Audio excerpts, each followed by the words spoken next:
friends, welcome back to my channel. Yes, I'm happy to have you guys again today. Thank you so much, everyone. I'm really happy and grateful to have you guys. If you're new here today and today is your very first time of seeing my face, welcome. This is Ami Virtue host. Yes, in this channel we inspire each other and give valuable information out there to you. I appreciate all of you for always coming to view and comment on my channel. Thank you guys for subscribing. I'm really grateful for your support. Today's video we'll be talking about Norwegian and Canadian work culture. Yes, there's a lot of difference, and there's something, if you're going to move to either of this country, you should be aware of these common characteristics. And yeah, I'm happy to share. I lived in Norway for about 7 years, and I'm here in Canada again, currently living in Canada, and I've lived for 4 years. So yeah, my very first point will be the typical work week. So you're expected to work 37.5 hours in a week, and while in Canada you can work up to 40 hours in a week for a full-time employment. So in Norway there's usually this 50% 60% thing that goes on with the part-time. So when you see for a part-time job, you can have 50%, which means like 2.5 days in a week, or you can have 60%, which could mean 3 days in a week. So that's for part-time contract or part-time employment. So yeah, typically that's a language you find a lot in Norway. So for timing in Norway, an average working hour in Norway, like it's very common in Norway, it's usually 8 o'clock to 4 o'clock. So that's really good. Yeah, I'll come to the family life balance in Norway, but yeah, just have in mind typically it's 8 to 4. It can also be 7:30 to 3:30 depending on what you choose. There's a lot of flexibility in at work. You can decide to work whenever you want to, as long as you maintain those hours. But some companies will want you to work at the core hours, which is typically 8 to 4, like I mentioned earlier.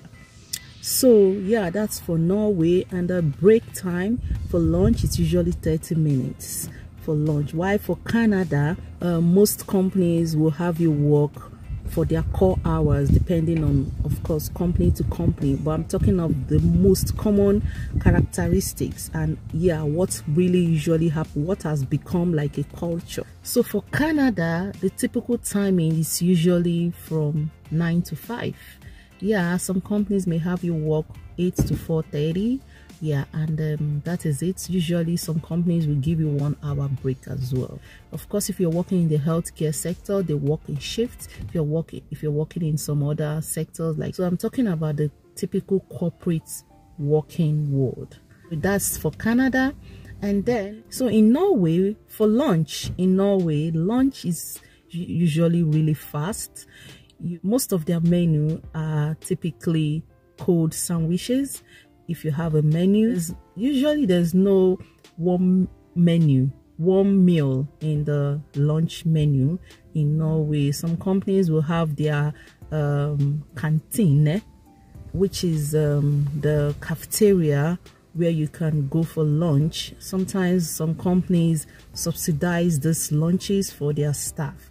That's for Norway. And yeah, you can have one of just a few warm menu, or sometimes you don't even have any warm menu, depending on the company. It's usually typically cold sandwiches or salads you have for lunch, and you're expected to have it fast and not sit and eat a lot. You're not usually expected to go out for lunch in Norway, because even lunch is damn expensive. Going out for lunch, like, throughout my experience, it's weird when you go out for lunch because most people even prefer to pack their lunch, not because they cannot afford it, but it's just like a culture. The company does not have a cafeteria. You can bring your lunch, and yeah, that's for Norway. And in the Norwegian culture, it is lunch is seen as like a survivor food, so that is what it is. While in Canada here, you can go out for lunch if you choose to. Nobody looks at you as weird. Or you can decide to have lunch. Most companies don't usually, yeah, some companies have cafeterias, but it's really common that most people bring their food or go out for lunch. And you can have warm food in Canada, yeah, according to your culture, if you want warm food. But of course, nobody expects you to eat like you're eating dinner, but like warm food, and yeah, really fast. And yeah, you have some small talks with your colleagues, and yeah, that's for Canada. Yeah, so for vacation, typically vacation in Norway is a big one, like it's a very good one. Vacation in Norway, you can have up to 5 weeks depending on your level, but minimum is 4 weeks vacation for Norway in a year, which is huge. You can use it for travel, you can use it, and they expect you to take it during summer, which is a very good one. So yeah, a lot of Norwegians get to have the summer holiday for a month, which is so good. And yeah, for Canada, your minimum is 2 weeks. So depending on how as you grow in the company, you can have up to 3 weeks. And yeah, that is as far as I know. So for the work culture, let's talk about work culture in the office. So an average Norwegian will come into the office in the morning, and yeah, he's okay. It's okay for him to just go sit down and not say anything to anybody and just start work. Yeah, and yeah, it's typical for them to just see you. They can just say hi, and that's it. And yeah, nobody expects you to say how are you and all that to anybody. So that's Norwegian work culture. While in Canada here, yeah, you're expected to come in and say good morning to everybody, say to your colleague how are you and all that. So to some other colleagues, you can say how are you, how was your weekend and all that. In the Canadian culture, yeah, you're expected to do that. But for Norway, you can even, it's no surprise that when you ask somebody, when you say good morning to someone, or when you say good morning to someone, or hey to someone, and then say how are you, in Norway, they could someone may even take it so seriously that he can start telling you some personal thing that you don't really like at that moment expect, you know. So yeah, they take it so seriously when you tell them, when you ask them how are you, or Vuda good there and all that. So for the work-life balance, I would say in Norway, work-life balance is amazing. So yeah, it's like, yeah, I know both countries have unionized association that keep track or keep check on workers and employers on how workers are treated or staff are treated. So yeah, both of them are good at that. But when it comes to comparison for work-life balance in Norway, like at 3:30, if a Norwegian is working on something, even if he's in the middle of a very important task that needs to get done, they leave it and go home. That is a Norwegian for you. That is a typical Norwegian culture. Yeah, I don't encourage working overtime unnecessarily, but I do acknowledge the fact that some tasks should be completed, even if it's like within few minutes, rather than leaving it and going home. So that is my own school of thought. But yeah, once it's 3:30, they are heading home, and yeah, that work has to be there until the next day. So 3:30 they are off, or 4 o'clock, depending on when you start your day when you start your work that day. So that is the work culture in Norway. So some can perceive them as being lazy, I mean Norwegians, but I don't really perceive them as being lazy. I see it as a cultural thing, because if they are lazy, these mountain hikes that they go for 4 hours, 5 hours, and they don't get tired, you will know really that they are not lazy. Or probably like a cross-country skiing and all that. You will really agree with me that Norwegians are not lazy. It's just a work culture thing. Once it's 3:30, no matter what they are doing, yeah, they are heading home. But there's a downside to all this. It makes projects unnecessarily linger. So things take a little longer than it should, for sure, in everything. Yeah, I like the fact that most people go home at 3:30. Most barnehage, that's the daycare or school, daycare, most daycare close for grade school. Those ones close earlier, but I'm talking about daycare, close at 4. So yeah, the whole system has been regulated and organized that by 4 o'clock you have picked up your child. So yeah, that is that's a good one for Norway, the work-life balance. That is not to say that they don't have work ethics. Their work ethics is very, very, very good. Yeah, and once you lose their trust, it's very hard for you to gain it back, for sure. Unlike some North American countries, that even, or US or Canada, you can get a second chance on some things, or probably if you fail on your first chance, you can get a second chance. Norwegians, there's nothing like second chance. You lose your trust, you lose it. And when they get to work, they get to work.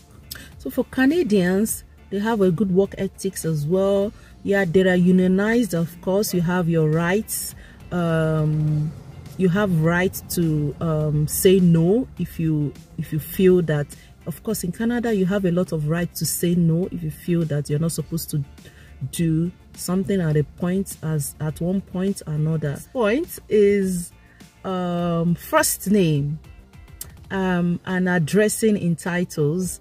So for Norway, I would say Norway and Canada are similar, but I would say Norway is a bit at the extreme because you can address anyone.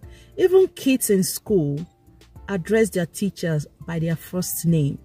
When I came to Canada here, my kids and the school where they go to, they address their children, they address their teachers as Miss. Everybody is Miss. Miss this, Miss that, Miss last name, which I found much more appropriate and formal, at least for kids. For kids and their teachers. But at work here in Canada, you find out that you can address your supervisor, your CEO, everyone at by their first name. But in some formal setting, in a formal meeting where you're introducing people, you can use the title Mr. or Miss, first and last name. So yeah, that's appropriate. Mr., Miss, or the title Doctor. Yeah, when you're introducing people formally. So that is for Canada. But in Norway, people even write their first name on their business card, just their first name. They go by their first names. That is it. Or dress code. Oh my God. During my time in Norway, I rarely saw people with fashionable handbags, or like regular handbags to work. Most people carry the backpack, which, yeah, I think it's called rucksack. And yeah, it's very common in Norway for every sector, whether you're working in an engineering sector or public sector or even a teacher or anything. You find out that everybody have this rucksack, like this backpack to work, and it has become a norm. It has become like a culture.